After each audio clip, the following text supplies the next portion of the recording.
Good evening, everyone. We're going to call the meeting to order. We will begin with our land acknowledgement statement.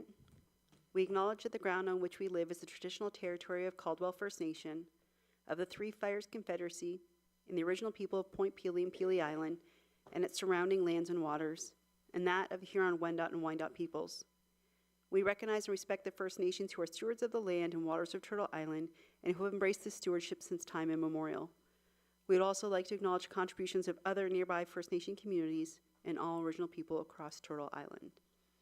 We'll now have a moment of silent reflection, followed by the playing of our national anthem.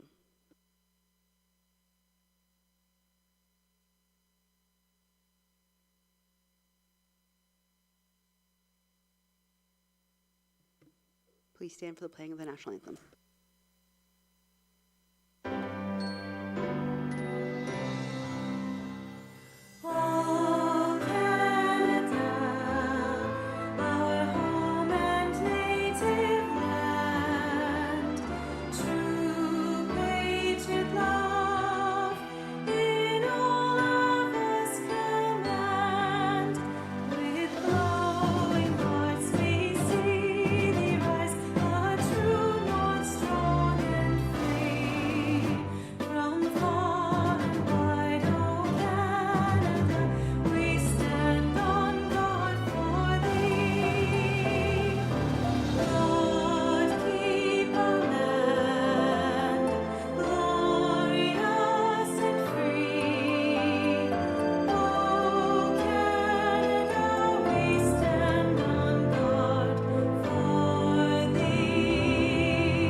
Okay, if we can get an adoption of the agenda for the February 11th, 2025 regular council meeting.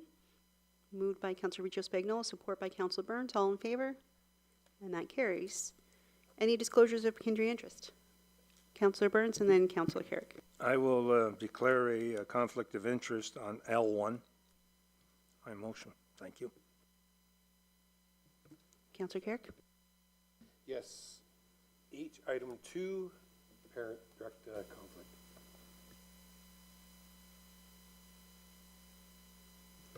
Any others? No?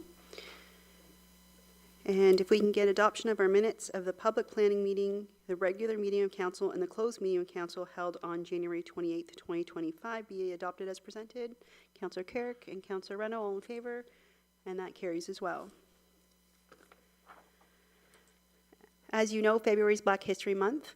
The 2025 theme is Black Legacy and Leadership, celebrating Canadian history and uplifting future generations. This theme acknowledges the diversity of Black Canadians, the importance of Black leadership, and the legacy built for future generations. Black communities are diverse at many levels, and those with a long history in this country have established a legacy for the newer communities. The theme underscores that Black Canadians have a rightful place in the nation's narrative with over 400 years of historical presence on these Indigenous lands, deserving acknowledgement and celebration. Canadians are invited to learn more about Black Canadian communities and how they continue to help shape Canada. Tonight, we are sharing a video with you about Harriet Tubman, who risked her own life to help enslaved people escape to freedom through the Underground Railroad in the 19th century. And with that, we will get the video.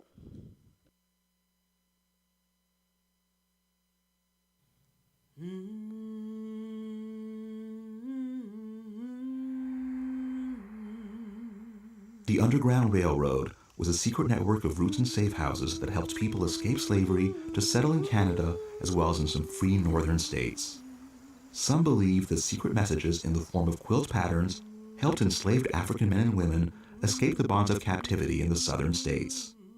Likewise, it is believed that singing gospel songs was a means to communicate among slaves who traveled the Underground Railroad. The lyrics provided verbal, coded communication that uncovered hidden messages and warnings about their travels. Wade in the water, children, The bold, selfless acts of one determined individual contributed to the freedom of many. Harriet Tubman, the Black Moses, as she was often called, is well known for leading many enslaved people to freedom in Canada by following the North Star. She made countless journeys and never once lost a passenger.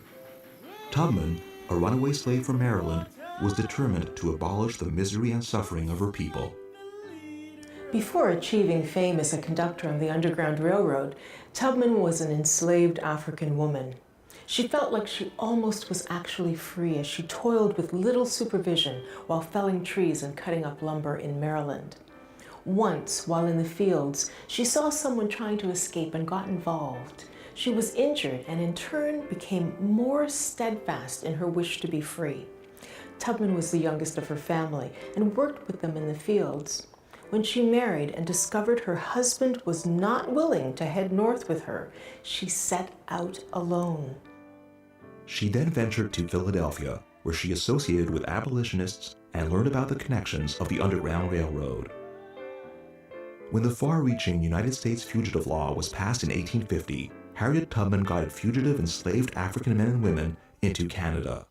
Angry slave owners posted rewards for her capture, but she continued her work despite great personal risk. Tough and courageous, in spite of her petite frame, she always carried a weapon intimidating those who supported slavery and discouraging enslaved people from backing out of the strenuous journey. She threatened anyone who considered turning back, knowing the danger of those involved, revealing the routes and safe house locations. As the conductor, Tubman had the problem of keeping people motivated and together as they traveled by night and hid by day.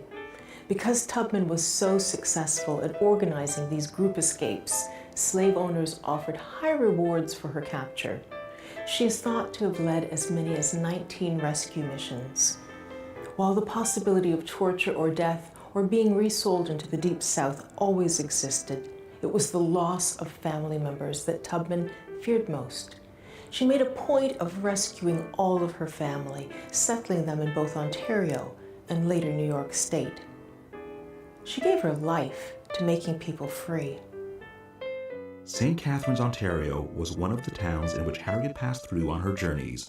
The town offered employment opportunities to the escaped enslaved people. Many of the former fugitives settled there, including her own parents, brothers, sisters, and their families. Harriet Tubman lived in St. Catharines from 1851 to 1857. Harriet's role in the Underground Railroad movement was one of the many inspiring accomplishments of her life. She was an activist in the abolitionist movement, worked as a nurse in the Civil War, and served as a spy for the Union forces in South Carolina. The need for the Underground Railroad ended after the American Civil War. Tubman had been actively involved with the Northern forces as a nurse, spy, and cook. She supported suffrage and founded a home for the homeless before she passed away in 1913 at the age of 93. God's gonna trouble the water.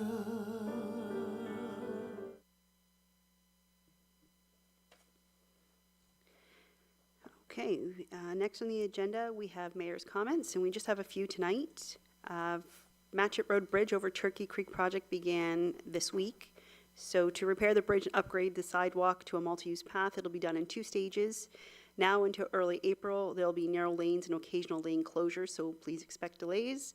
However, April and May, it will be a full bridge closure, which means no vehicle or pedestrians across the bridge.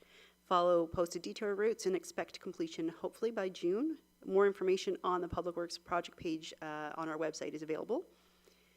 Tomorrow, I have our Mayor on Location event at the Valmer from 6:30 to 8:30. So come say hi and hopefully take in the Vipers game. And I'm really hoping we don't get hit with a ton of snow before then, because I had to cancel last year because of snow.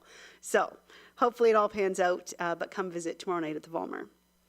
And Monday, February 17th, is Family Day. We have recreational swim and skates and drop-in sessions are available. Visit our website at lasalleactive.ca, and our municipal offices are also closed. So wishing you a fun day filled with lots of laughs with your family and friends.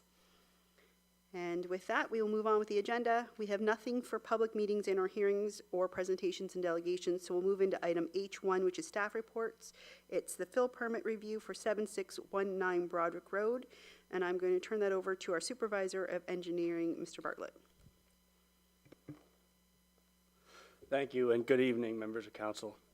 I'm here to discuss a project that has a lot of history dating back to 2023.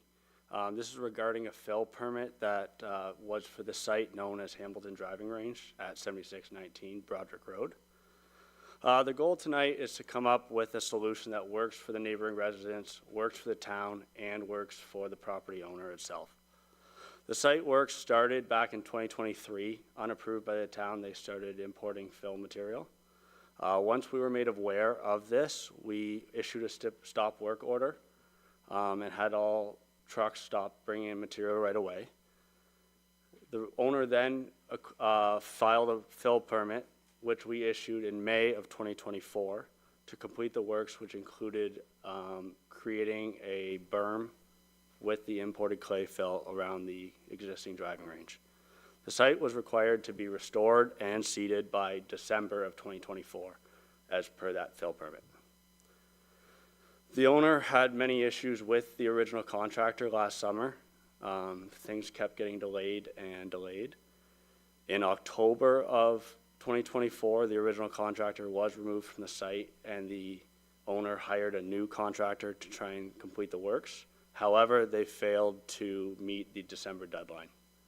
As of today, the remaining works still include the regrading of the berm to proper slopes, constructing a swale along the base of the berm to retain and outlet water, and final grading and topsoil placement to allow grass to be planted. Within the last year, the town's received many calls from residents, and we've emailed, called, and met with the owner and contractor on a monthly, weekly, and daily basis regarding site progress, adherence to the fill permit, and maintaining a clean road.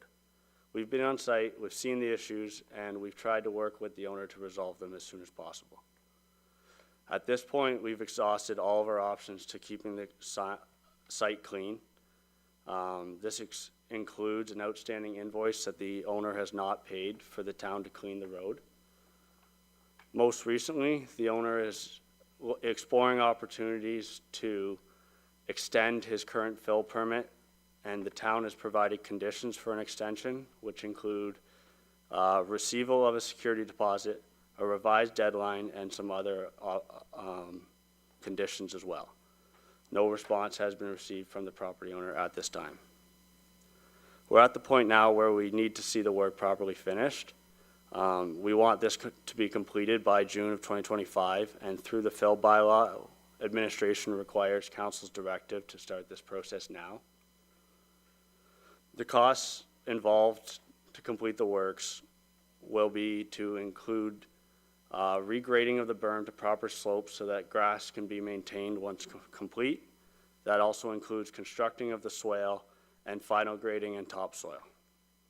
We've spent an extensive amount of time on this file, and we've heard the concerns from the residents, and we'd like to see a resolution that's satisfactory to the property owner, the neighboring residents, and that we feel following our recommendation of hiring a contractor to complete the works is the best option. Thank you. Thank you. We have two delegates registered, and we'll start off with Debbie Osborne. Yes, please, if you can come up to the mic and just turn it on.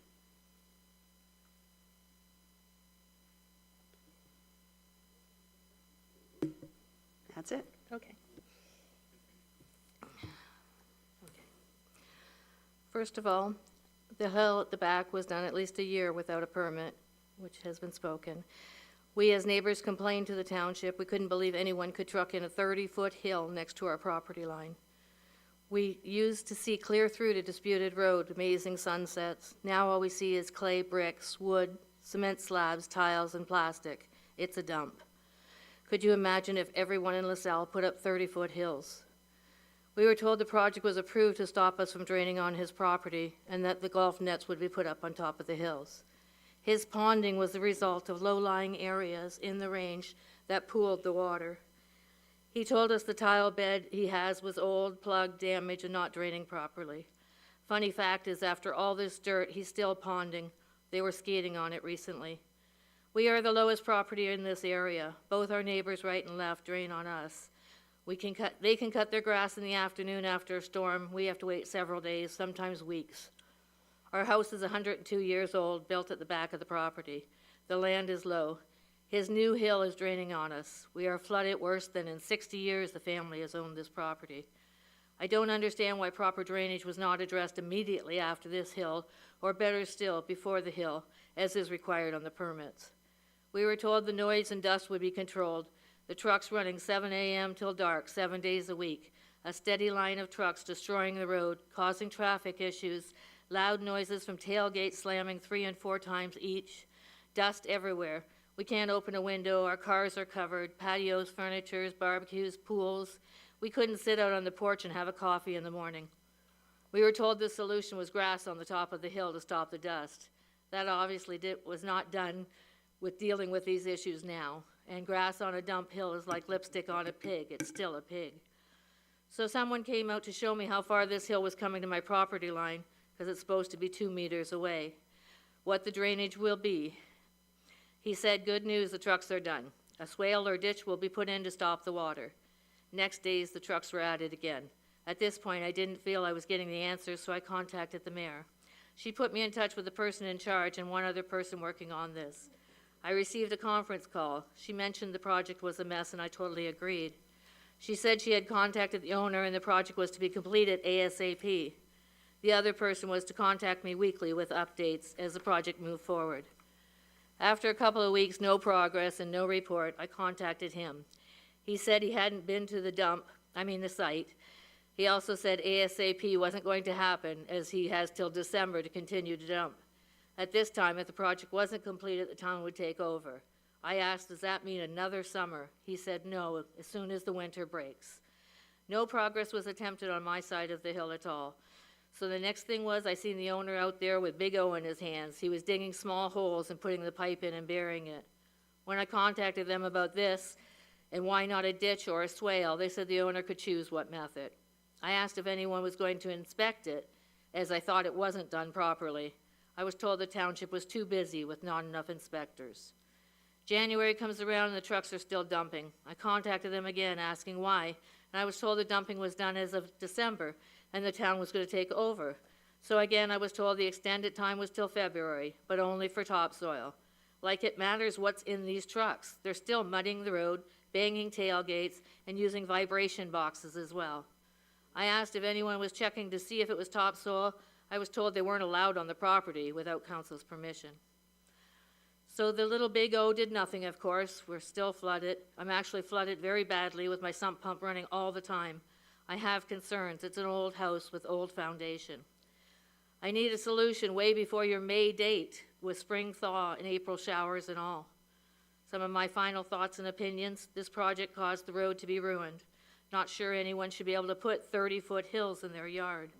And if a project is this big, maybe on-site supervision is necessary.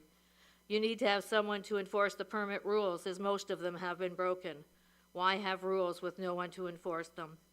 And will you see that these nets are put up on these hills? And why aren't the people affected by this project not consulted? And I have copies of all these emails. Thank you. Thank you very much. Joining us through Zoom is Mitchell Woodavine, it was the legal representative for property owner. Yes, thank you, Your Worship. My name is Mitchell Woodavine. I'm here to represent Mr. Randy McQueen, who's the owner of the Hambleton Golf and Repair property, which is at issue in this permit. My client has asked me to attend tonight to ask for an extension of the time for him to complete the permit with the contractor he has hired. The estimate that we have received from that contractor is that there is 12 to 18 more weeks of work that would be required. However, due to weather, there's potential for that to be delayed. I want to make it clear to this honorable council that my client takes it very seriously that this permit is still outstanding. And it's not that he's unwilling to complete this work. As Mr. Bartlett mentioned earlier, there were issues with the first contractor who was involved in this case. And I appreciate Ms. Osborne's statements about the state property was left in by that contractor. That is part of the complication here.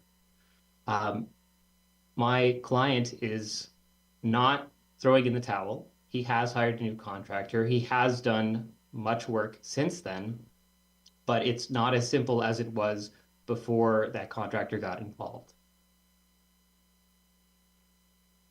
At this time, my client is eager to work with the town of LaSalle.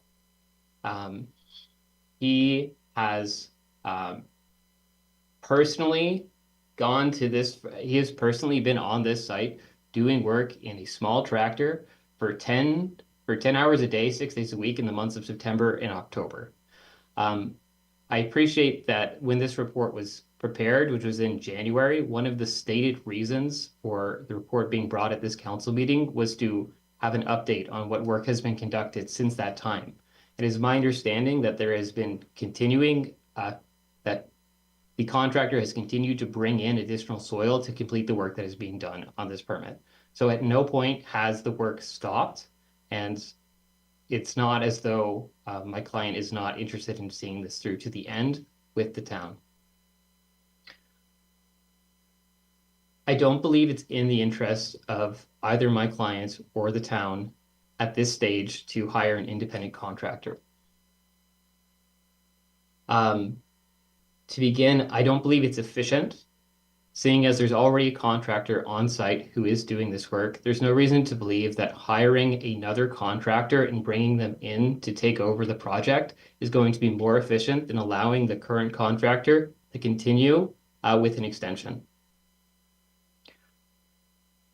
There's no reason to believe, apart from it being efficient, that it would be done more quickly with an independent contractor than with the current contractor who's working there.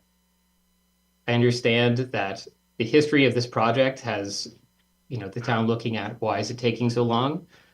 Well, there's clearly two stages of this, and the stage that we're on right now, there has been progress made since this new contractor has been on the site.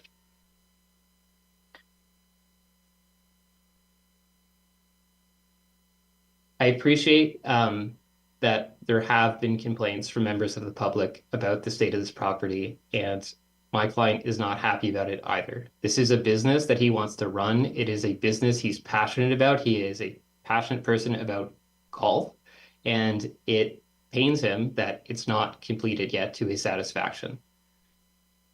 The concern he would have about the town's proposal of hiring an independent contractor is that he would lose control of his business, something that he's very passionate about, and that might not lead to the best outcome for the community. Is if he loses control of what for him is a passion project.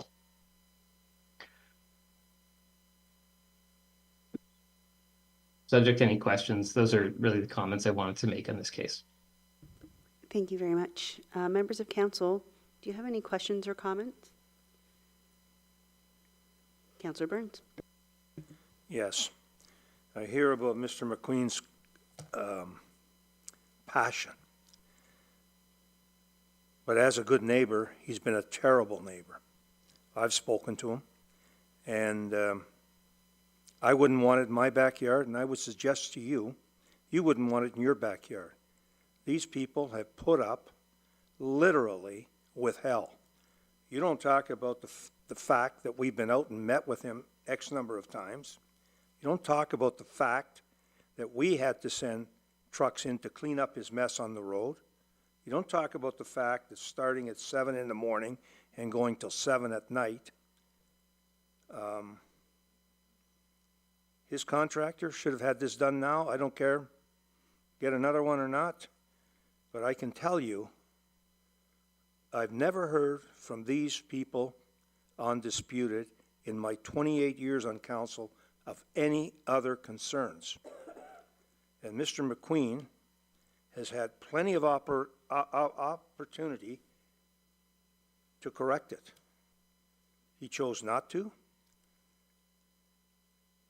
the suggestions that you have made, in my opinion only, are suggestions of delay. I know what flooding is in a home. I've had it. Nobody wants flooding. Proper drainage should have been installed from day one. A little big O, and where does it go? Who knows? How much? So I can tell you that my vote will be to proceed with an outside contractor, complete this job as soon as possible, and it will be guaranteed to be done right. Your client has not shown good faith or the fact that he's willing to do it right. So those are my comments, Your Worship, and after everyone else speaks, I'd gladly make the motion to concur with the recommendation. Thank you. Councillor Carrick, and then Councillor Richo-Spagnolo. Yeah, sorry. Just some clarification around the drainage on the resident side of the berm. What would be the process for that? I read the report, but I just want to understand it better. Through you, Madam Mayor. So there's multiple issues there. There's two things that we kind of want to talk about here. One is the fact that the new berm stops existing water from draining westerly, as it always has. So all of those existing residents along Broderick Road drain onto the Hamilton Golf driving range. So that's one issue where some of that water from those existing houses is sitting there and ponding. The other issue is that when the new berm was built, it was required to have a swale along the east and north property line to drain the water from the berm into the third concession drain at the northwest corner. The issue is that the swale that was provided isn't adequately draining the water. So there's a combination of both of those factors which is causing this ponding that's there now. Just so I'm understanding. The swale would be similar to a furrow you would use on a farm to dig down so the water could drain to the furrow and then drain out, right? And as of right now, that's not happening. That's correct. Okay, and then their backyard slopes toward the berm, is what you're telling us. And there's nowhere for the water to escape because there's no proper drain or furrow, I'll call it, for lack of a better word, to get the water to the concession, the drain. Yes, that's correct. Okay, so now with this contract that if we were to vote for this motion, would that take care of this? So that would take care of the water from Hamilton Golf Course. However, each of the residents along Broderick Road are required to maintain their own water and not drain onto a neighboring property. That is a civil matter, and we are not supposed to get involved with that. So that's all I have to say on that. Sorry, it's the east side, which is their side, where the furrow is supposed to be. So if that's not there, then how is they're going to drain? Right? Does that make sense? Because you're on the other side. The east is going toward Toronto, right? And that's the side they're facing. So I'm not really understanding why that's not part of the solution. So Randy and the Hamilton Golf Course are not responsible to take care of the neighboring property's water. If a swale was installed, it would help the issue. However, he is not responsible for that. He's going to have to put a swale in to take care of his own water, which may in fact help the issue, but it's not his responsibility to eliminate the water draining from his neighboring properties. Okay, but the swale is going in. Okay. Thank you. Through you. Just a question. So if we were to vote on an outside contractor, the question that I do have is if there is something that goes wrong with this construction, who's responsible for that? And the other part of my question is, will there be a payment installments discussed with Mr. McQueen?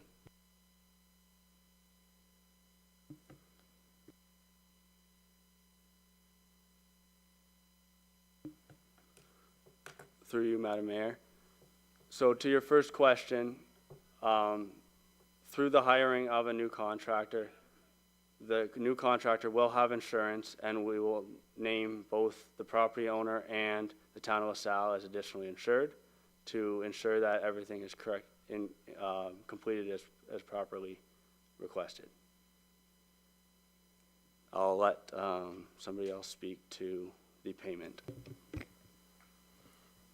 So with the different payment options, we want to make sure that there's absolutely no risk to the town of LaSalle, that no money will come out of the, the town taxpayers' funds. So with that being said, the best option for that is to put it on that resident's taxes. With that, there could be agreements over a period of time and an agreed upon interest rate before it would go to tax sale. And that eliminates the risk to us if Mr. McQueen moves, that the purchaser of the property is aware of that amount owing on taxes. So it eliminates any risk towards the town.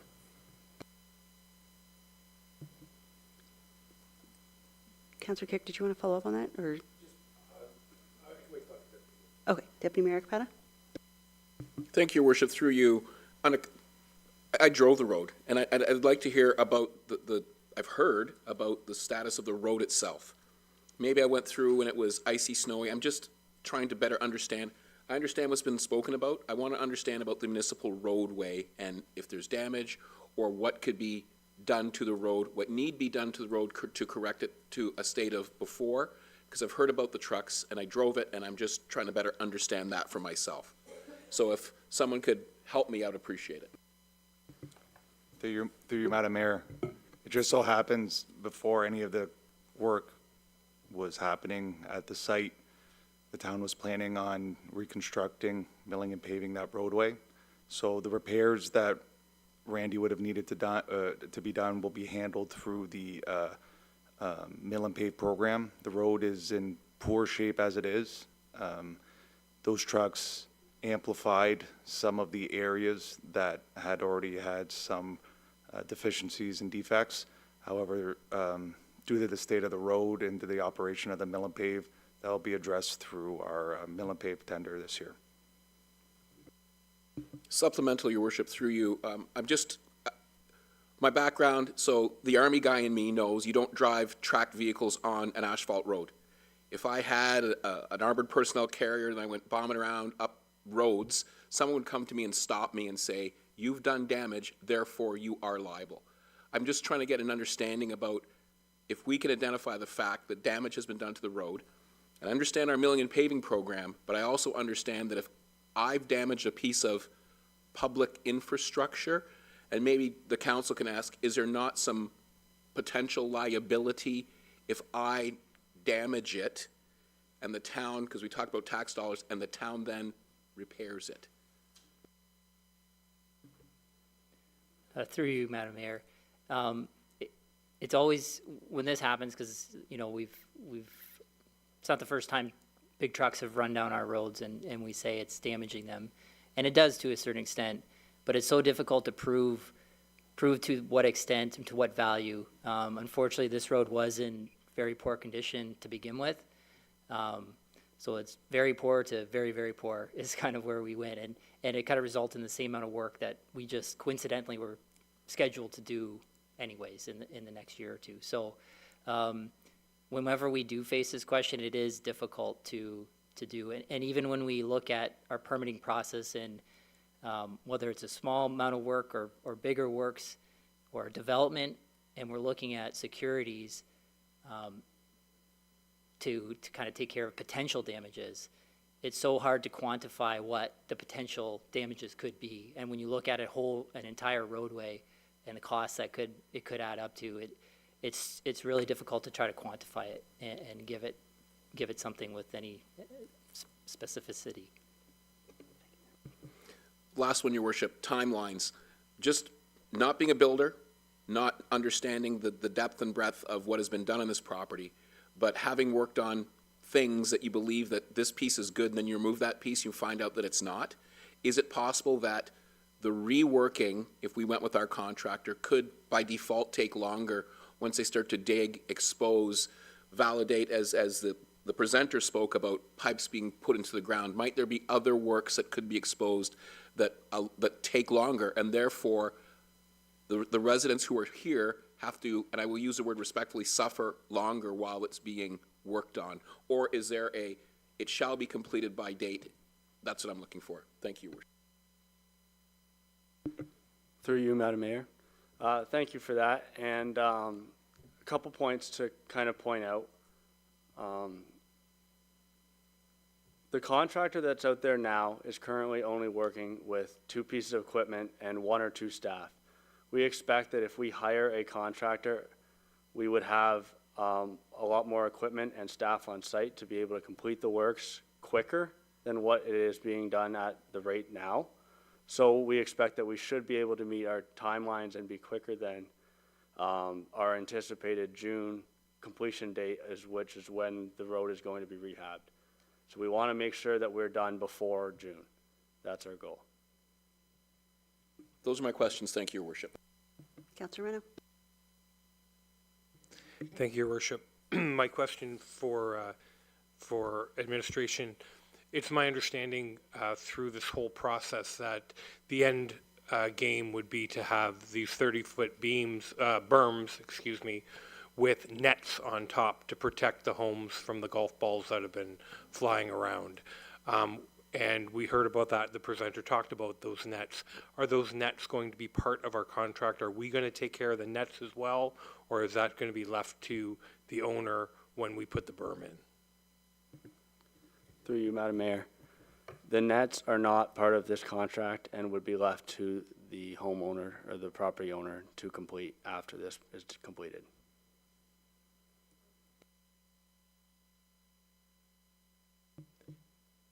And is there any kind of timeline or anything that's given to the property owner to make sure that those get done? Is there any holdback? Is there anything that we can ensure that that job gets done?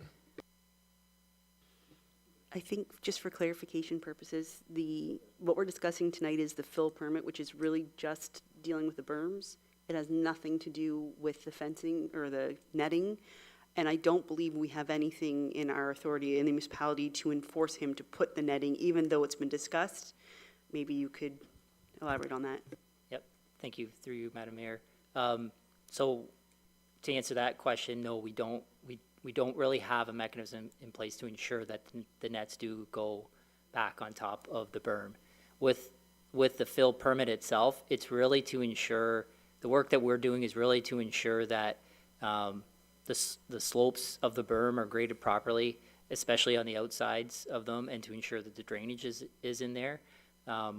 We're not going in to do the fine details on the interior, to the complete satisfaction of the owners, so to speak. It's to make sure everything's cleaned up, neatened up, topsoiled, seeded, and drainage is in place.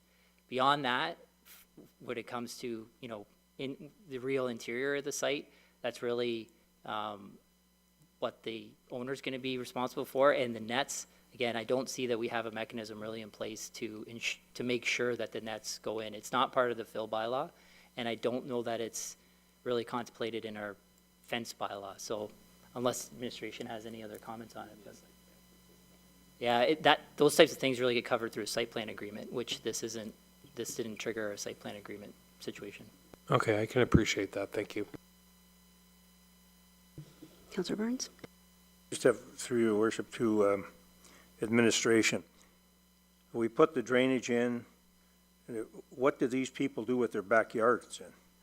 If it doesn't drain anywhere, it's going to sit there. And the swale may help, it may not help.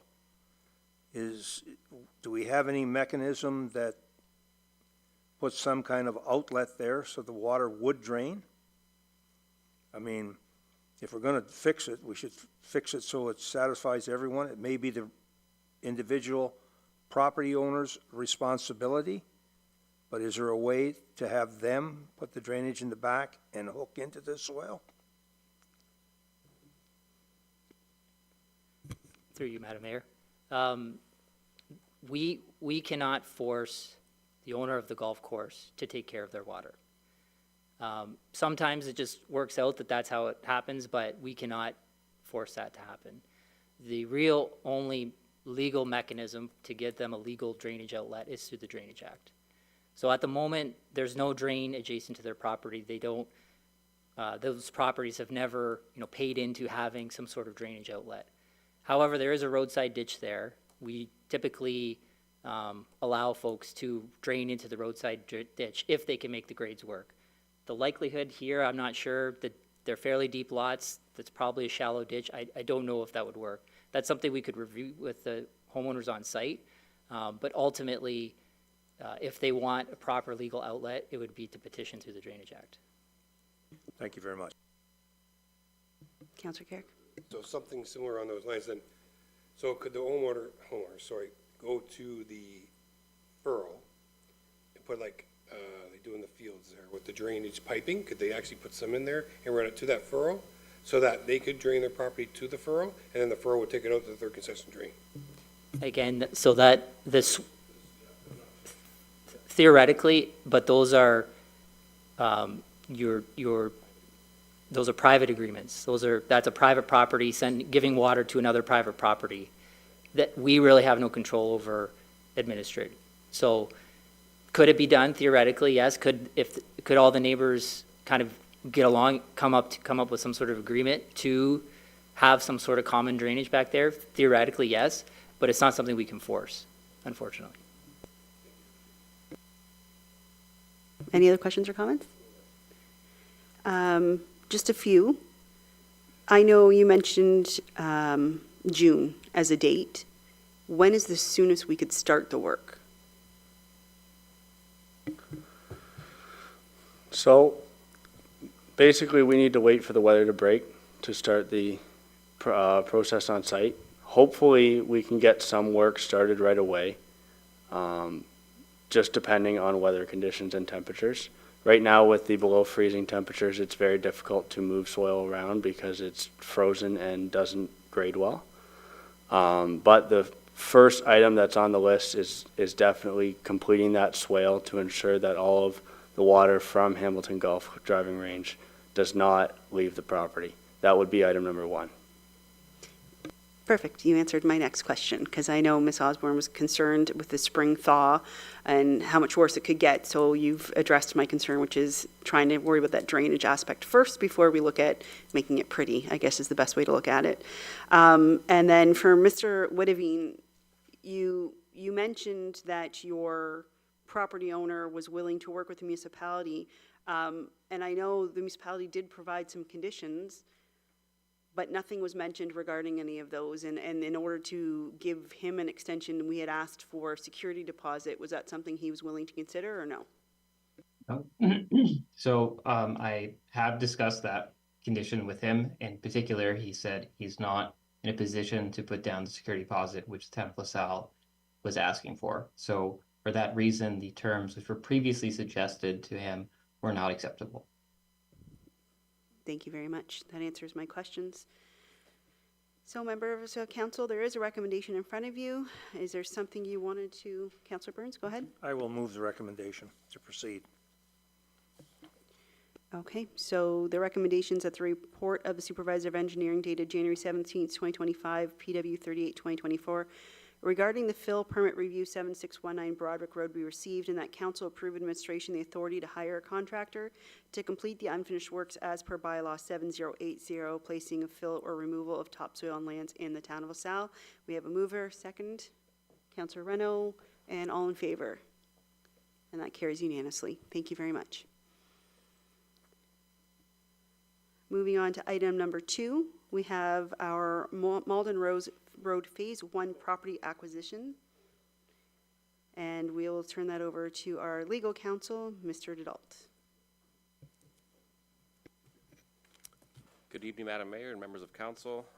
Tonight's report before you is to kind of give an update, first off, in terms of the progress made so far in terms of trying to come to the property acquisitions along Malden Road, and also to request your approval to move forward in acquiring the first phase of property acquisitions. So as council is aware, the overall project goes from basically Normandy here in town center down to Megan Street, which is just south of like Sandwich High School. And so that's the entire project. This first phase is, say, Normandy down to Rosati, which is just gets us past Ream Road. So this does not include Bouffard, this is not Laurier, this is only the first half of the project. Now, we say that small first half, there's actually 59 individual property owners that we're dealing with here. We had to spread this over 2 reference plans in terms of the number of parts that we had to describe, because it's just too large in scope based on certain requirements that the surveyors can actually do. And our approach in the past, say, half a year has been we wanted to try to negotiate some settlements, I guess, with the first batch of owners to see where we stood. I know that we've done that in the past, where we try to come to a resolution ahead of time without having to go down the expropriation path. So we took basically a small sample size. We had 11 properties that we had full appraisals done. We sent out letters. We met with a few different owners, both Mr. Osborne and myself, to see if we could come to some common ground. And of those 11, we weren't really close on any of them. So with that information in hand, we come before you tonight saying that that's probably representative of how the rest of it's going to go. So if we want to move forward with this, it's probably best just to pull off the Band-Aid and do it all at once. So as part of that, the first step in the expropriation process is that we need a decision to commence that process, and that's what we're here for tonight. And you'll see that there's a notice attached as an appendix to my report tonight that just identifies the different properties through their legal description. And should council support that resolution, then the next steps is that we have notices prepared, and those have to be sent out to all of those owners by registered mail, as well as advertised in the local paper. So it'll be in the Windsor Star. It has to be in for 3 consecutive weeks. So we have that drafted and ready to go, provided we get the direction tonight to do so. And what this does, this kicks off the 30-day window where owners can request what's called the hearing of necessity, where they can argue that, no, the town, we don't need that land for this project. Given the fact that we have a Malden Road, the environmental assessment from 2009 and the addendum from 2021, we are confident that that shouldn't be an issue, that it will be deemed to be necessary, and that we will be successful at that kind of a hearing. Really, if anyone does request that, I think the practical implication is that it would just delay when these acquisitions take place, because we have to go through that process. And all that is governed under the Act. So this isn't a final decision tonight. This isn't, we are expropriating these properties and it's said and done. We have to come back following that process, how it plays out, and we come to you for direction at that point, and then we get into the whole, we use the appraisals, negotiations, and deal with all that stuff down the line. So this is really just the kickoff of the expropriation process, where we have to get your blessing to move forward in this manner. And at this point, that once that happens, we basically follow the Expropriations Act to a T, because all those timelines are set out, when valuations take place, when negotiations take place, all that will come forward. So that's basically what I want to present to you tonight in terms of, this is just the onset of that process. We need your green light to do so. And we'll be back with a future update once we work through that process. And I don't know if, Jonathan, if you have anything to add in terms of your end? No? So open to any questions that you might have. Thank you. Members of council, any questions?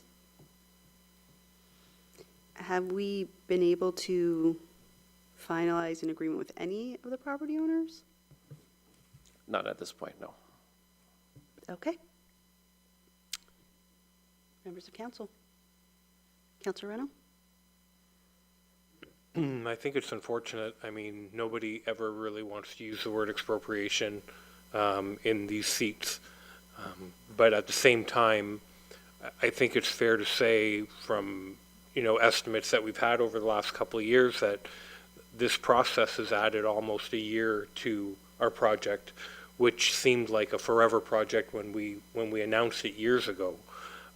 So unfortunately, I can't see taking any more time trying to negotiate with more people that are going to say no. So I will move the motion to approve expropriation. Okay, moved by Councilor Reno. Support? Deputy Mayor Capata. All in favor? And that carries unanimously.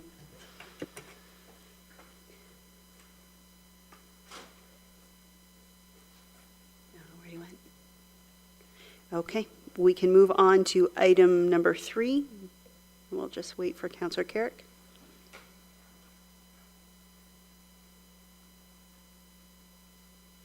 So before you is a Canadian procurement policy recommendation, and I will read it.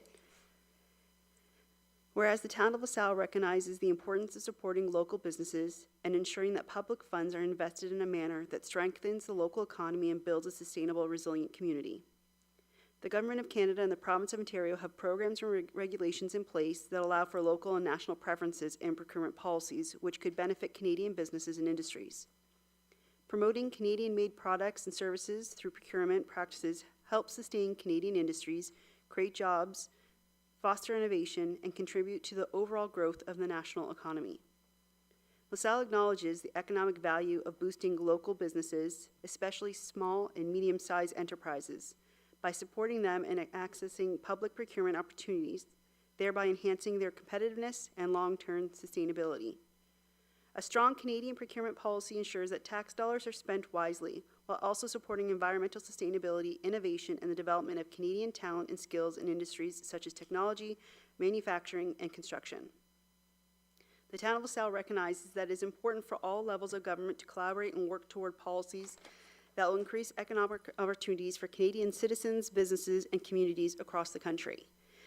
Now therefore be it resolved that the Town Council of LaSalle will request that Premier of Ontario, Doug Ford, and the Prime Minister of Canada, Justin Trudeau, work with municipalities to ensure that Canadian procurement policies prioritize Canadian-made goods and services, promoting job creation, local businesses, and the growth of Canadian industries. 2, the Town of LaSalle will explore and implement, where possible, procurement strategies that provide an advantage for Canadian businesses, especially local SMEs, while maintaining fair and competitive bidding practices. 3, the Town of LaSalle will also prioritize the use of sustainable and innovative Canadian products that align with environmental and technological goals, in line with national policies addressing climate change and economic diversification. 4, the Town Clerk is directed to formally send this resolution to Premier Doug Ford, Prime Minister Justin Trudeau, and the relevant provincial and federal ministries responsible for procurement policies, economic development, and innovation, urging their support for a robust Canadian procurement policy that emphasizes job creation, the growth of local businesses, and Canadian industry. And finally, the Town of LaSalle will continue to explore opportunities for collaboration with other municipalities in Ontario and across Canada to strengthen procurement policies that benefit local economies, create jobs, and support the competitiveness of Canadian industries on a global scale. Councillor Carrick? I'll support it with a quick comment. So I think it's a sad situation that we're even in this position, to be honest, that we even have to go to these lengths to protect ourselves and what we hold true. So I absolutely support this, and hopefully it gets resolved sooner than later, but what we see and what's going on is very scary. So I absolutely 100% support this. Support by Councillor Carrick, moved by Councillor Carrick, support by Councillor Riccio Spagnolo. Any other comments? None? So I agree. Oh, Deputy Mayor Capata, go ahead. Thank you, Worship, through you. I'm going to build on what my friend said. I'm not going to suggest it's sad. I'm going to suggest it's about time. And I'm disappointed that it took an entity other than us to push us to clean our own house and to take care of our own people. But the push has happened. We can't sit and whine about it. That's not what we do. We act decisively, and we make economic decisions based on supporting us and our people. So, fully supportive of this. Disappointed that it took an outside entity to shake us awake and alert to what we can do with our own economic backyard. But it's come to fruition. Let's do it and make sure we take care of ourselves. Thank you. Any other comments? And I agree with both things that have been said. And I think the point of this being made today, yes, is in response to what we've heard in the last few weeks, but it really is, whether or not those things happen, this is really about the future of our communities and supporting local and getting that opportunity to choose businesses locally. So that's why this is being put in place. Yes, it's a response to what we've heard, but it's really something we should be doing anyways. So I appreciate the support on this motion, and I have a mover and a seconder, so all in favor? And that carries unanimously. Moving on to our consent agenda, there are 3 items. Anything anyone wants to pull out and speak to? Councillor Reno. I would like to pull out number 1, the procurement report, please. Okay, so we will first, if we can receive items 2 and 3. You you mover to receive those? Councillor Burns and Councillor Rucho Spagnolo, all in favor, and that carries. And now we can discuss item 1, procurement 2024 fourth quarter report. Thank you, Your Worship. It's just in regards to the procurement report that's included here. There's been many decisions that we've made at council in the last year, and they come to fruition, and the price comes out. And usually when we make the decision, we see a list of the quotes or the tenders or those things in the original report. Now, we had one come up before Christmas where we had some crossings that were done across Front Road. And at the time, we had a very short timeline to work with, and we approved one of the quotes. And I don't remember in that report there being a list of the companies that were quoted. I see there's 3 on this report. I'm just wondering if administration could provide either the names or the amounts that were quoted on these jobs, just so we have a better understanding of what we were up against.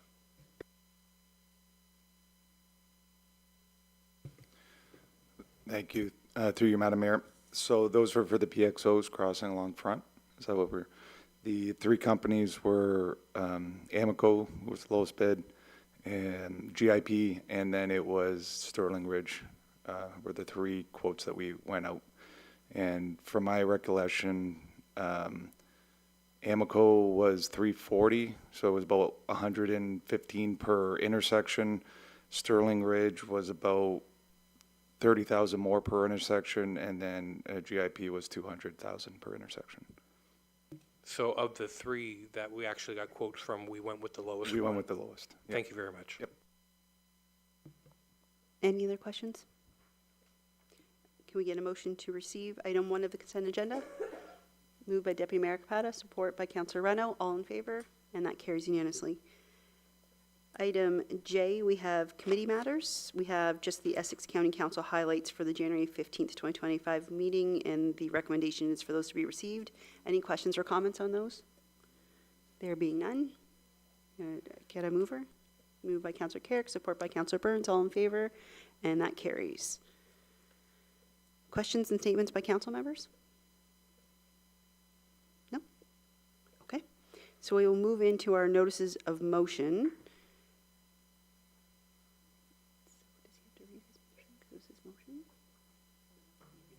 Okay. So, pardon me?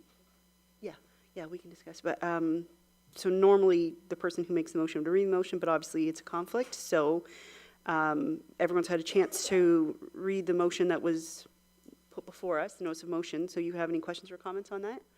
Councillor Carrick? So, understanding that a fellow member of council did go over their spending limit for conferences, but I think that at least perhaps an exemption or an exception could be made at least for one time in each term. So I have no problem with supporting this coming out of this year's budget for the overflow to cover the expenses from last year, but on a one-time basis only. And I would even go, as far as I'm concerned, per member, just in case you go over and it's covered and we've already budgeted the money. So the money is there, and that person won't have the money going forward. So that's how I feel. I have no problem with that. Any other questions? Councillor Reno?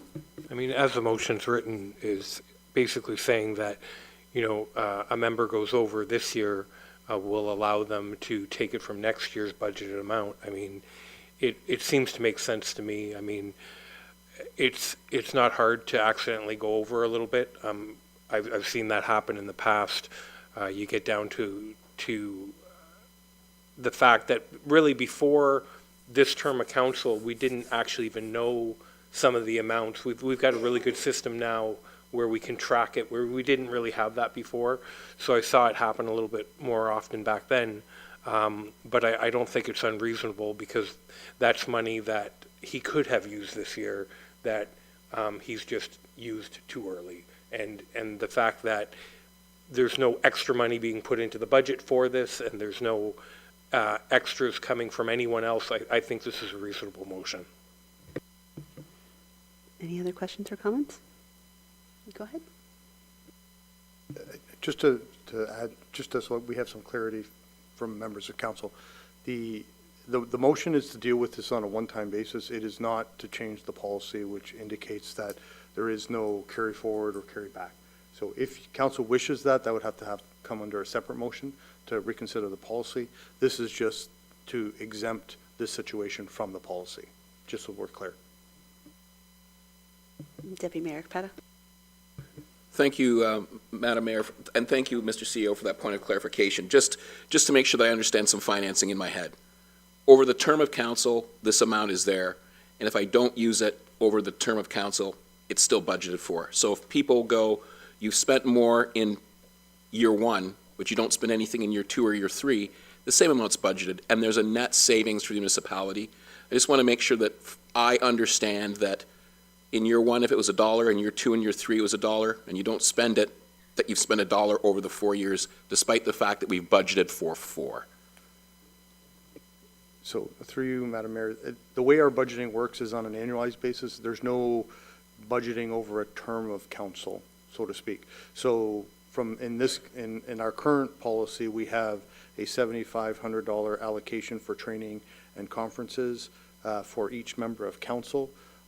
If you don't spend your entitlement, effectively it is lost and is not carried forward. And so from that perspective, that's why I believe that the wording of the motion is correct in that it is just for a one point in time. Again, whether you view it over a 2-year period or 4-year period, again, that would be how members of council may view it, but the policy is clear on that. Thank you, Madam Mayor. Like I said, I just wanted to make sure that I understood the numbers in my head, and I understand the CAO has made it crystal clear that it's the one time, but if I extrapolate it over the time of council, it's each year an amount is allocated, and we're going to make sure I understand that there'll be no overspending for 2025 because we're going to follow the policy, and any amount that was overage in 2024, it's an ask to go into the 2025 year, this one-time basis, not eliminating the policy. So I understand, Mr. CAO, and thank you, Your Worship. That was my question. Any other questions or comments? So I think I agree with you guys with the one time, but I think we have to be cognizant going forward that we are given a budget, like every other department in the town of LaSalle, and we're all expected to fall within that budget, that we shouldn't be doing this on a regular basis where we're just asking for forgiveness and taking it from the next year because we wouldn't allow that in other departments. So I think we just have to be very careful about that, and we just have to really pay more attention to the emails and the information being provided us from administration who are telling us exactly where we're at through the year. So that we plan properly. And I think it's extremely important that we attend these conferences and get the extra education, but I also think it's important that we stay within our budgets. And we did increase that budget this year. So I will agree with you for this one time, but I don't want to look at us changing the policy going forward because I think that could really open up a whole can of worms for administration and how they manage this program year over year in this budget. So if anyone wants to move the motion, Councillor Renaud. Just one last comment. I'd like to thank administration for the tool that they have given us, the conference tracking report, which we have never had before. It is very helpful, and I can see how it will prevent this from happening in the future. Thank you. And I will support the motion. Okay. And support by Councillor Richo Spagnolo. All in favor? And that carries. And we'll wait for Councillor Burns to come back, and then we can move into notices of motion number 2.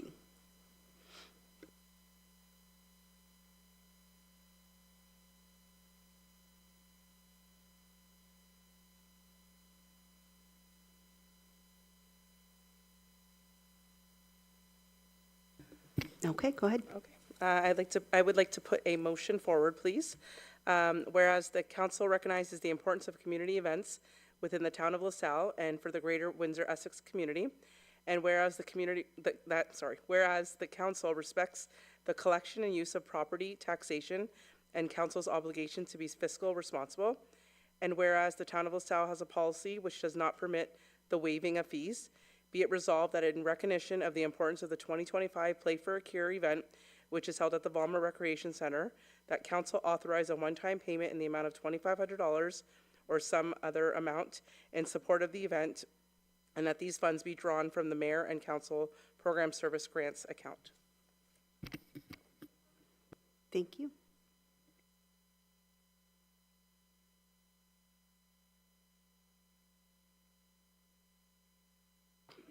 Okay. Earlier this evening, council met in closed session and received. You have another one? You're number 3, go ahead. Thank you, Worship. I've got a notice of motion for the next meeting. Whereas the recent threats of imposition of tariffs on the Canadian productions had a substantial effect on items produced in the County of Essex and purchased in the town of LaSalle, and there's only been granted a 30-day reprieve, and now a tariff exists on Canadian steel and aluminum, and that these tariffs are going to be applied by another country and therefore can be deemed as being external to the province and the country, and whereby the internal trade has been deemed by the Canadian Federation of Independent Business, or the CFIB, to represent 18% of Canada's GDP, and then in July, the CFIB released a report that said removing interprovincial barriers would boost the economy by up to $20 billion annually, and that items grown, produced, manufactured in Essex County are sent across Canada, and persons in the town of LaSalle purchase goods manufactured in many other provinces and from across the country, and these goods in many cases are subject to these interprovincial barriers. Be it resolved that the town of LaSalle call upon the provincial and federal governments to eliminate interprovincial trade barriers to ensure that items produced in the County of Essex and that Canadian items produced in the town of LaSalle are no longer subject to these interprovincial trade barriers. Thank you very much. So earlier this evening, council met in closed session and received confidential information from Essex Power Corporation. And from that meeting, the following motion is being put forward for consideration. The council provide Essex Power Corporation a letter of support in relation to energy infrastructure investments that will enable economic development and growth in the Essex County region. Looking for a mover and a seconder. Councillor Carrick and Councillor Regis-Spagnolo, all in favor, and that carries. Next is our bylaws. The recommendation is that the following bylaws be given a first, second, and third reading and finally passed. When there's 5 of them, 2025007, a bylaw to amend bylaw number 7852, being a bylaw to establish user fees or charges for services, activities, or the use of property. 2025014, a bylaw to stop up, close, and sell an alley system running east-west lying south of lots 67 to 70 and lots 85 to 88, registered plan 645 in LaSalle. 2025015, a bylaw to stop up, close, and sell an alley system running east-west lying south of lots 89 to 92 and lots 107 to 109, registered plan 645 LaSalle, and an alley system running north-south lying east of lots 93 to 99, registered plan 645 LaSalle. 2025016, a bylaw to authorize the execution of amending agreement regarding the Source Protection Plan Part Enforcement Transfer Agreement with the Essex Region Conservation Authority under the Clean Water Act 2006, and then finally 2025017, a bylaw to authorize the sale of an alley system running east-west lying north of the lot 62, registered plan 645 of LaSalle. Deputy Mayor Capata and support, Councillor Reno, all in favor, and that carries. We have our confirmatory bylaw 2025019, be given a first, second, third reading and finally passed. Moved by Councillor Burns, support by Councillor Carrick, all in favor. That carries. A list of meetings is below. Thank you for joining us in person and online. Do you have a question? Yes, I do, actually. I'm looking at the schedule. Do we not have a council meeting on the 25th of February? Or, Yeah, it should probably be listed. as well as just for confirmation accessibility? Is that still on for the, okay, just wanted to make sure, so, for my Yes. calendar. Thank you. Yes, so check your calendars to be sure, and for anybody watching or in person, feel free to visit our website that has a list of dates of upcoming meetings as well. Thank you for joining us.